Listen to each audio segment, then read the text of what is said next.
निहारिका पूनावाला जी के पास 3 विकल्प उन्होंने रखे हैं।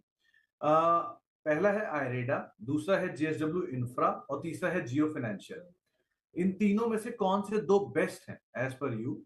और दूसरा, क्या इनमें 100% गेन आ सकता है अगले 2 साल में? आपकी राय में? देखिए, एरिडा के लिए मैं तब ज़्यादा पॉज़िटिव होंगी जब ये काउंटर 180 के ऊपर क्लोजिंग देना शुरू करेगा, which is a little away from current levels. Compared to that अगर जियो फाइनेंस की बात करें तो जियो फाइनेंस में I am more positive into this. और ये जब तक इसमें एंट्री हालाँकि मिलनी मुश्किल है क्योंकि 3-4 हफ्ते से बहुत ही स्ट्रॉन्ग अपस्विंग दे रखा है इसने।